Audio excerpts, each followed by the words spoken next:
प्यारे बच्चों नमस्कार। ऑनलाइन स्टडी मैथमेटिक्स क्लास 12 में आपका स्वागत है। आज से हम आपकी ऑनलाइन क्लास स्टार्ट करने जा रहे हैं, जिसका पहला टॉपिक मैट्रिक्स अर्थात आव्यूह है। आव्यूह हमारे राजस्थान बोर्ड सिलेबस में इसका जो अंक भार है वो 3 नंबर का है। ये टॉपिक जो अपने सिलेबस में है वो कितने नंबर का है? 3 नंबर का है। इसमें 1 नंबर का एक क्वेश्चन आएगा और 2 नंबर का एक क्वेश्चन आएगा। इस प्रकार ये टॉपिक हमारे सिलेबस में 3 नंबर का है। अब मैट्रिक्स पढ़ने की आवश्यकता कहाँ पड़ी? कोई भी टॉपिक अपन पढ़ रहे हैं तो उसकी आवश्यकता कहाँ पड़ी? जनरल बात तो किसी भी समीकरण निकाय को चाहे वो समीकरण निकाय 2 वेरिएबल में हो सकता है, 3 वेरिएबल में हो सकता है। वेरिएबल मीन्स ये जो एक्स और वाई क्या है, यहाँ वेरिएबल चर है, तो यहाँ 2 चर में लिखा है मैंने, ये 3 चर में हो सकता है, 4 चर में हो सकता है। तो किसी भी समीकरण निकाय को हल करने के लिए हमने छोटी क्लासों में विधियां पढ़ी है, विलोपन, प्रतिस्थापन। अब उन विधियों से भी सरल विधि क्या है? मैट्रिक्स विधि। मैट्रिक्स विधि के द्वारा किसी भी समीकरण निकाय के जितने भी चर हैं उनका मान आसानी से निकाला जा सकता है। इसलिए हमें मैट्रिक्स की आवश्यकता पड़ी। ठीक, अब मैट्रिक्स की डेफिनेशन की बात करते हैं। परिभाषा, किसी भी संख्या या फलनों का एक आयताकार क्रम विन्यास। किसी भी संख्याओं या फलनों का एक आयताकार क्रम विन्यास क्या कहलाता है? आव्यूह कहलाता है। इन संख्याओं या फलनों को आव्यूह के अवयव अथवा प्रविष्टियां भी कहते हैं। इंग्लिश में देख लेते हैं। रेक्टेंगुलर एरे ऑफ नंबर्स और functions. Rectangular array of numbers और फंक्शन क्या कहलाता है? उनका मैट्रिक्स कहलाता है। ये नंबर और फंक्शन जो भी है वो रियल या कॉम्प्लेक्स हो सकते हैं। रियल मीन्स वास्तविक और कॉम्प्लेक्स मीन्स सम्मिश्र। कॉम्प्लेक्स मीन्स क्या है? सम्मिश्र। ये नंबर अपन के वास्तविक हो सकते हैं या सम्मिश्र भी हो सकते हैं। एग्जाम्पल के तौर पर देखते हैं। पहली बात कि मैट्रिक्स को हमेशा कैपिटल लेटर्स में दर्शाया जाता है। A B C D matrix को हमेशा कैपिटल लेटर्स में दर्शाया जाता है और मैट्रिक्स के अंदर उपस्थित अवयवों को स्मॉल लेटर्स में दर्शाते हैं। ये मैंने एक मैट्रिक्स लिखी है। ये आयताकार क्या बताया था? आयताकार क्रम विन्यास। तो ये आयताकार है, ये वर्गाकार भी हो सकता है। ठीक है, तो आयताकार क्रम विन्यास में मैंने 6 अवयव लिखे हैं, 1 2 3 4 5 6। अब इसमें देखने की बात क्या है, ये जो मैट्रिक्स है इसमें ये क्षैतिज लाइन आपकी क्या कहलाती है? रो या पंक्तियां कहलाती है। और ये जो ऊर्ध्वाधर लाइन है वो आपकी क्या कहलाती हैं? कॉलम या स्तंभ कहलाते हैं। तो इस मैट्रिक्स में अपन देखें तो कितनी पंक्तियां हैं? 2 पंक्तियां हो गई। कितनी पंक्तियां हो गई? 2 पंक्तियां हो गई। एक पंक्ति ये रही और दूसरी पंक्ति ये रही। और इस मैट्रिक्स में कॉलम देख कितने स्तंभ हो गए? कितने स्तंभ हो गए? 1 ये लिया, 2 और 3, तो 3 स्तंभ और 2 पंक्तियां हो गई। तो ये हो गया मैट्रिक्स के अवयव हो गए। ठीक, अब order of matrix, next topic की बात करते हैं। क्या है? Order of matrix. ऑर्डर का मींस क्रम, मैट्रिक्स का क्रम। If number of row is equal to m, यदि किसी मैट्रिक्स में नंबर ऑफ रो कितने हैं? m है, मतलब पंक्तियों की संख्या कितनी है? m है, small m। And number of column is equal to small n, कॉलमों की संख्या कितनी है? स्मॉल n है। Then order of matrix is equal to m cross n। तब उस मैट्रिक्स का क्रम कितना हो जाएगा? m इंटू n होगा। और अवयवों की संख्या कितनी हो जाएगी? जितने गुणनफल करेंगे उतने अवयवों की संख्या हो जाएगी। अब यहाँ देखिए अपन ने मैट्रिक्स की यही वाली मैट्रिक्स है, इसमें पंक्तियों की संख्या कितनी है? 1 और 2, और स्तंभों की संख्या कितनी है? 1 2 और 3 स्तंभ है। तो इस मैट्रिक्स का क्रम कितना हो जाएगा? 2 इंटू 3। पहले क्या लिखते हैं? m, मतलब रो की संख्या। फिर क्या लिखते हैं? कॉलमों की संख्या n। ठीक है, तो इस मैट्रिक्स का क्रम कितना हो गया? 2 इंटू 3। ठीक, तो ये हमने क्या पढ़ा? पहले डेफिनेशन पढ़ी थी कि किसी भी संख्याओं या फलनों का एक आयताकार क्रम विन्यास क्या कहलाता है? आव्यूह कहलाता है। संख्याओं या फलनों को आव्यूह के अवयव कहते हैं। और इसका एग्जाम्पल पढ़ा था कि इसमें जो क्षैतिज लाइन है वो इसकी पंक्तियां कहलाती हैं, और जो ऊर्ध्वाधर लाइन है वो इसके क्या कहलाते हैं? स्तंभ कहलाते हैं।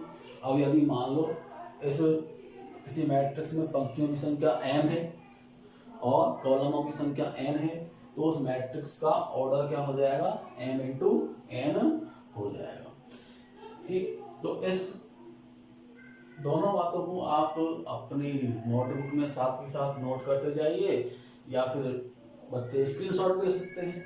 ठीक, अब अपन नेक्स्ट टॉपिक पढ़ेंगे type of matrix. Next topic क्या पढ़ेंगे? Type of matrix.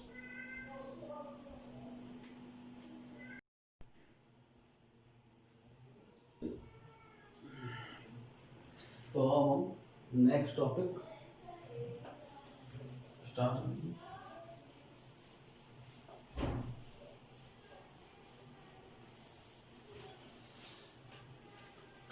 मैट्रिक्स का क्रम पढ़ लिया है हमने, और मैट्रिक्स की डेफिनेशन दे दी थी। अब आता है type of matrix. Type of matrix,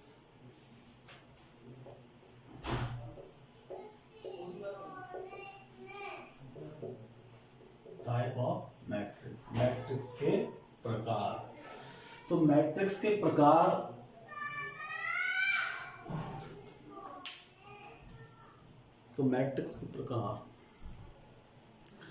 matrix के प्रकार सबसे पहला आता है आपका रो मैट्रिक्स।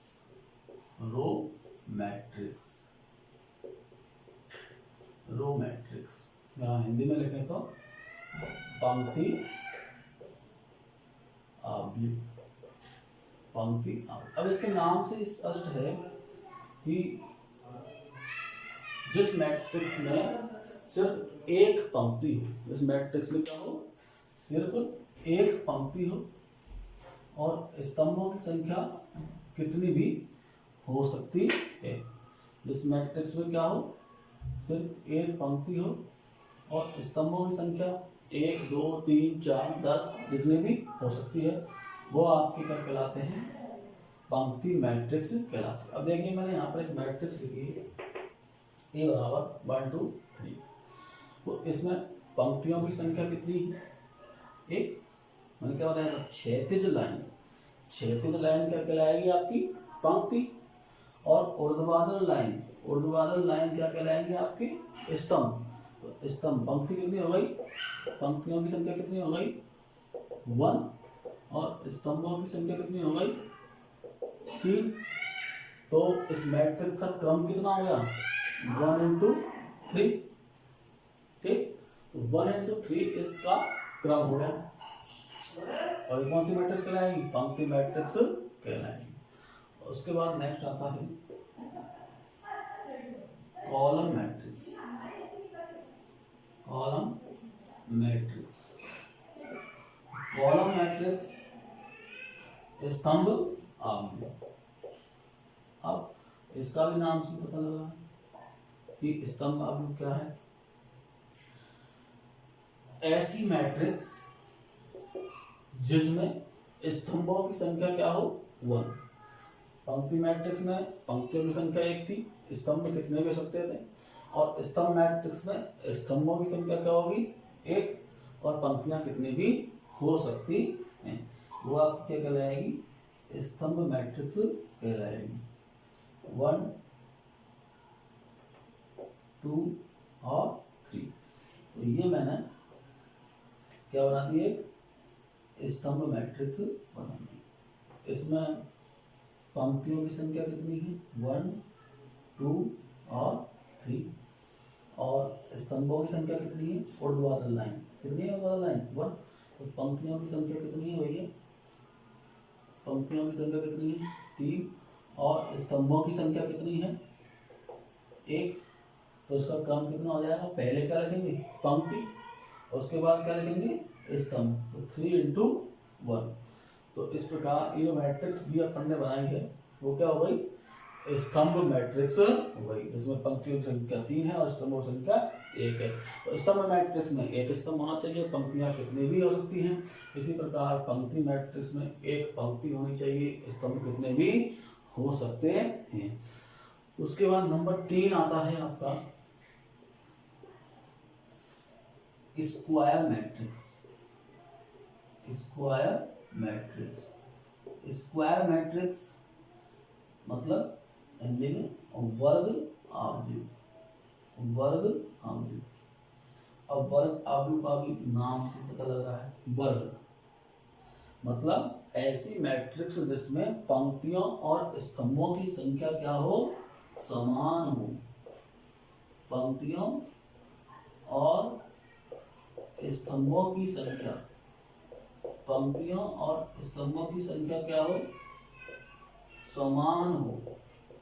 वो क्या कहलाएगी आपकी, वर्ग मैट्रिक्स कहलाएगी।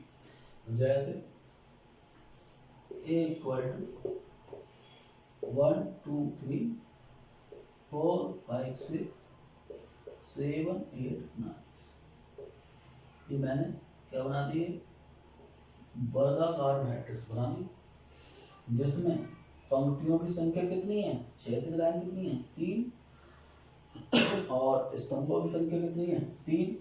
तो 3 इंटू 3 की एक क्या हो गई, वर्गाकार मैट्रिक्स हो गई। 3 इंटू 3 की बन सकती है, 2 इंटू 2 की भी बन सकती है, जैसे मैंने 2 इंटू 2 की ये बना दी 4 5 6 8। तो ये क्या हो गई, दो पंक्तियां हो गई, इसमें दो पंक्तियां हो गई, दो क्षैतिज लाइन है और दो ऊर्ध्वाधर लाइन है। तो 2 इंटू 2 की क्या हो गई, वर्गाकार मैट्रिक्स हो गई। तो पहले अपन ने पढ़ी थी टाइप्स ऑफ मैट्रिक्स में, मैट्रिक्स के प्रकार में रो मैट्रिक्स। तो सिंपल सी बात है, जिसमें ऐसी मैट्रिक्स जिसमें पंक्तियों की संख्या क्या हो, 1 हो, स्तंभों की संख्या कितनी हो सकती है। दूसरा कॉलम मैट्रिक्स, स्तंभाव्यूह, जिसमें पंक्तियों की संख्या 3 हो, पंक्तियों की संख्या कितनी हो सकती है, स्तंभों की संख्या क्या हो, 1 हो। और तीसरी है स्क्वायर मैट्रिक्स, वर्गाव्यूह, ऐसी मैट्रिक्स जिसमें पंक्तियों की संख्या स्तंभों की संख्या के क्या हो, बराबर हो। वो क्या कहलाएगी आपकी स्तंभ मैट्रिक्स, वो वर्ग मैट्रिक्स कहलाएगी, वर्गाव्यूह कहलाएगी। 3x3 की बन सकती है, 2x2 की, 4x4 की, इतने की भी मैट्रिक्स बन सकती है।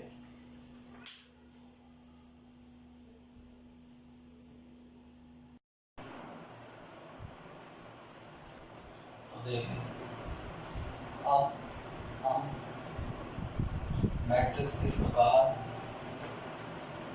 पढ़ेंगे, टाइप ऑफ मैट्रिक्स।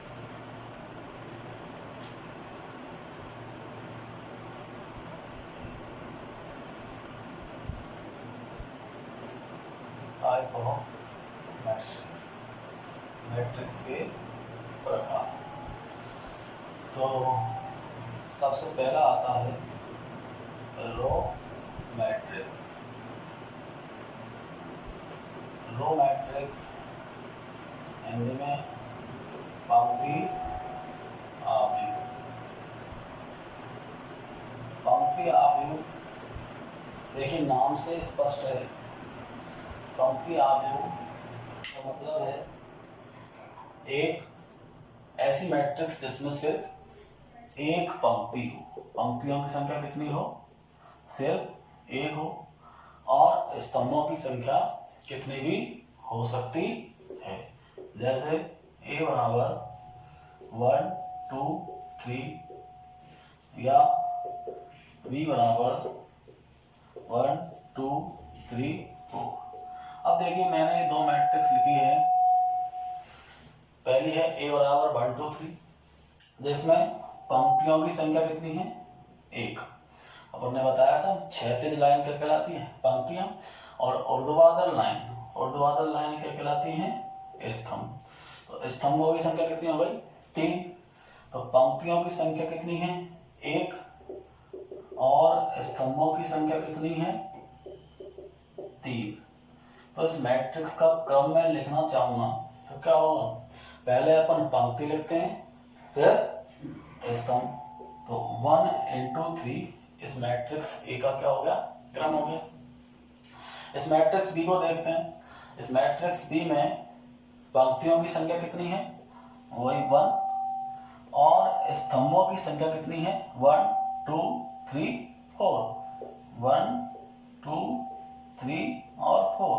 भाई ऊर्ध्वाधर लाइन क्या कहलाती है, स्तंभ कहलाते हैं। तो 4 स्तंभ हो गए। तो इस मैट्रिक्स का क्रम, बी मैट्रिक्स का क्रम कितना होता है, 1 into 4। पहले मैट्रिक्स आती है, पहले मैट्रिक्स में जब क्रम लिखते हैं तो पंक्ति लिखते हैं, उसके बाद स्तंभ लिखते हैं। तो सिंपल सी बात है, रो मैट्रिक्स क्या हो गई, ऐसी मैट्रिक्स जिसमें सिर्फ एक पंक्ति हो, स्तंभों की संख्या कितनी भी हो सकती है। सेकंड आता है आपका column matrix. Column matrix, column matrix Hindi में स्तंभ आव्यूह। क्या, स्तंभ आव्यूह। तो स्तंभ आव्यूह में नाम से स्पष्ट है, ये भी ऐसी मैट्रिक्स जिसमें स्तंभों की संख्या कितनी हो, 1 हो। ऐसी मैट्रिक्स जिसमें स्तंभों की संख्या कितनी हो, 1 हो। जैसे A बराबर 1 2 3, यह एक मैट्रिक्स है। इसमें स्तंभों की संख्या कितनी है, 1, और पंक्तियों की संख्या कितनी है, 3। क्षैतिज लाइन 1 2 3। तो स्तंभों की संख्या कितनी थी, 1, और पंक्तियों की संख्या कितनी है, 3। तो 3 into 1 इसका क्या हो जाएगा, क्रम हो जाएगा। तो ठीक, उसके बाद पहले हो गई रो मैट्रिक्स, दूसरा हो गया column matrix.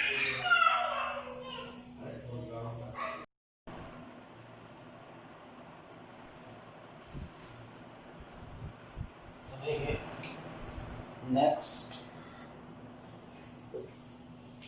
Type of matrix में आती है स्क्वायर मैट्रिक्स। स्क्वायर मैट्रिक्स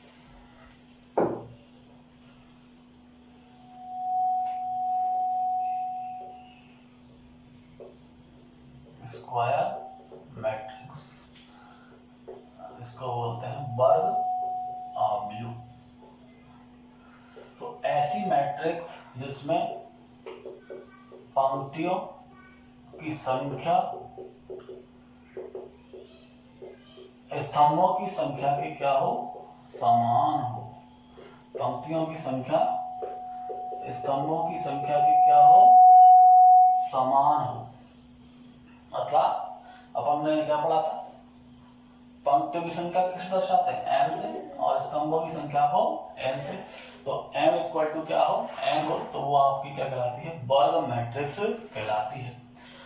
वर्ग मैट्रिक्स जैसे एग्जांपल देखते हैं, कैपिटल A बराबर 2 3 4 5, एक वर्ग मैट्रिक्स है जिसमें पंक्तियों की संख्या 2 और स्तंभों की संख्या भी कितनी है, 2। तो ये 2 into 2 की क्या हो गई, वर्ग मैट्रिक्स हो गई। इसी प्रकार 3 into 3 क्रम की भी वर्ग मैट्रिक्स बना सकते हैं, 1 2 3 4 5 6 7 8 9। तो इसमें पंक्तियों की संख्या कितनी हो गई, 3, और स्तंभों की संख्या कितनी हो गई, 3। तो 3 into 3 की वर्ग मैट्रिक्स ये हो गई। तो वर्ग मैट्रिक्स क्या है, पंक्तियों की संख्या स्तंभों की संख्या के समान हो तो वह मैट्रिक्स क्या कहलाती है, आपकी वर्ग मैट्रिक्स कहलाती है। नेक्स्ट जो अपन की मैट्रिक्स आती है वो शून्य मैट्रिक्स। क्या, शून्य मैट्रिक्स।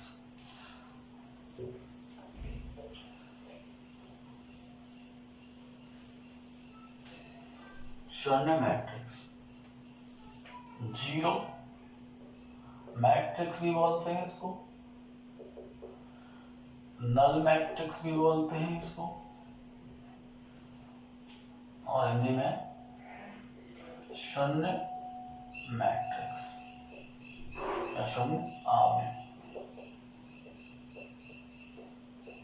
तो नाम से स्पष्ट है, ऐसी वर्ग मैट्रिक्स, ऐसी वर्ग मैट्रिक्स। देखिए अब इसके आगे अपन जितनी भी मैट्रिक्सों के प्रकार पढ़ेंगे उसमें एक कंडीशन अनिवार्य है, वो सबकी सब क्या होगी, वर्ग मैट्रिक्स होना अनिवार्य है। अर्थात उसमें पंक्तियों की संख्या स्तंभों की संख्या के क्या होनी चाहिए, बराबर होनी चाहिए।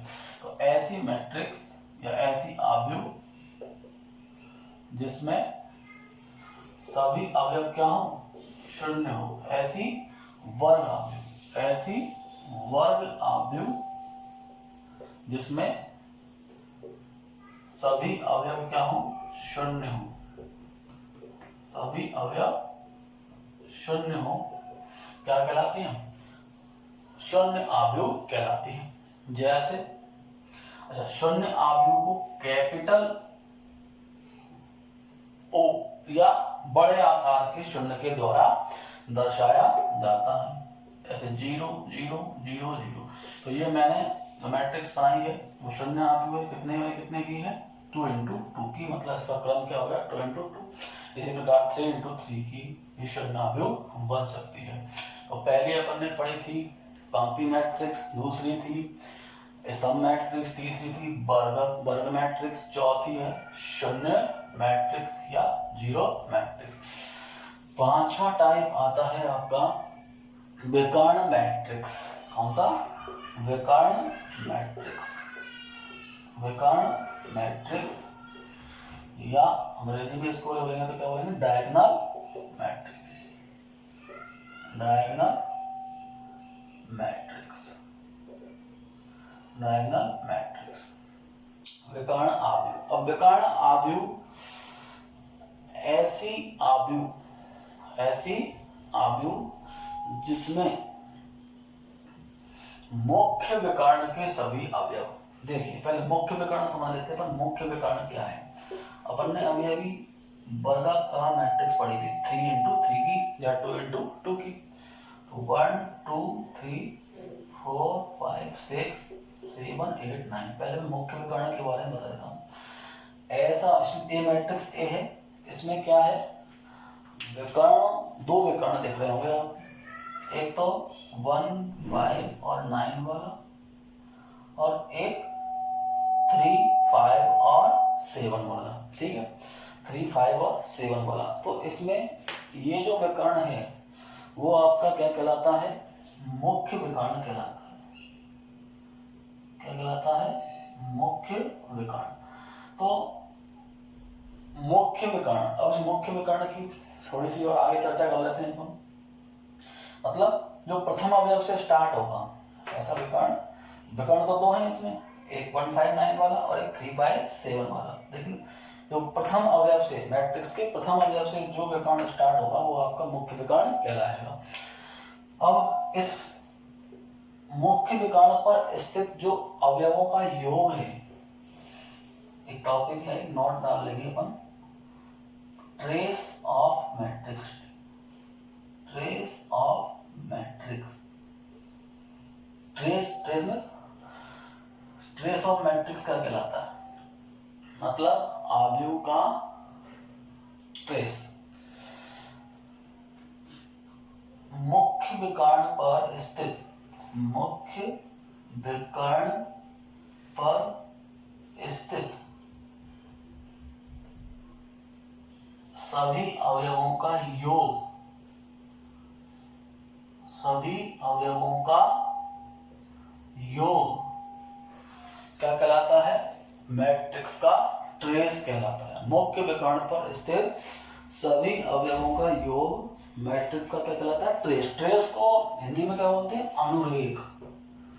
ट्रेस को हिंदी में बोलते हैं अनुरेख। ये वैसे आपके राजस्थान बोर्ड में नहीं है, मैंने एक्स्ट्रा बता दिया है आपको कि किसी भी वर्ग मैट्रिक्स में मुख्य विकर्ण पर स्थित अवयवों का योग आपका क्या कहलाता है, मैट्रिक्स का ट्रेस या अनुरेख कहलाता है। तो यहाँ पर इस मैट्रिक्स की बात करें तो इसकी ट्रेस क्या होगी, ट्रेस ऑफ मैट्रिक्स, ए का ट्रेस क्या हो जाएगा, 1 + 5 + 9 = कितना हो गया, 15।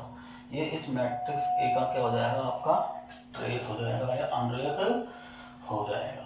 ठीक, अब ये तो अपन ने मुख्य विकर्ण की बात कर ली कि मुख्य विकर्ण क्या होता है। अब चल रही थी अपन की विकर्ण मैट्रिक्स। विकर्ण मैट्रिक्स में क्या है कि ऐसी मैट्रिक्स जिसमें मुख्य विकर्ण के अलावा मुख्य विकर्ण के अलावा सभी अवयव क्या हो, शून्य हो। मुख्य विकर्ण के अलावा, ये जो मुख्य विकर्ण है, इस मुख्य विकर्ण के अलावा सभी अवयव क्या होने चाहिए, शून्य होने चाहिए। जैसे मैं आगे क्या बता देता हूँ आपको, मुख्य विकर्ण के अलावा, जैसे भाई मैंने मैट्रिक्स भी लिख दिया आपको 1 5, इसी को लिख देते हैं 1 5 9, ये मुख्य विकर्ण बना दिया। बाकी के सभी अवयव क्या लिखने हैं आपको, शून्य लिखने हैं। बाकी के सभी अवयव क्या लिखने हैं, शून्य। तो इस मुख्य विकर्ण के अलावा सभी अवयव क्या दिख रहे हैं आपको, शून्य दिख रहे हैं। तो इस मुख्य विकर्ण के अलावा सभी अवयव क्या है, शून्य। तो ये आपकी 3 × 3 क्रम की क्या हो गई, विकर्ण मैट्रिक्स हो गई। देखिए एक बार दोबारा समझ लेते हैं अपन विकर्ण मैट्रिक्स को। अपन ने जब वर्ग मैट्रिक्स पढ़ी थी तो वर्ग मैट्रिक्स का मतलब था कि उसमें m बराबर n होता है, अर्थात पंक्तियों की संख्या स्तंभों की संख्या के बराबर होनी चाहिए। तो अब उस वर्ग मैट्रिक्स में जो प्रथम अवयव से स्टार्ट हो रहा है वो विकर्ण आपका मुख्य विकर्ण कहलाता है, और उस मुख्य विकर्ण पर स्थित अवयवों का योग क्या कहलाता है, आपका मैट्रिक्स का अनुरेख या ट्रेस कहलाता है। विकर्ण मैट्रिक्स की बात करें तो विकर्ण मैट्रिक्स में क्या होता है, मुख्य विकर्ण पर स्थित अवयवों के अलावा शेष सभी अवयव क्या होते हैं, आपके शून्य होते हैं। ये आपके हो गए विकर्ण मैट्रिक्स। नेक्स्ट जो टाइप है मैट्रिक्स के, उनकी चर्चा हम अगले वीडियो में करेंगे। आज सिर्फ मैंने जनरल मैट्रिक्स के डेफिनेशन और मैट्रिक्स की टाइप और मैट्रिक्स का क्रम बताया है। ठीक, ओके।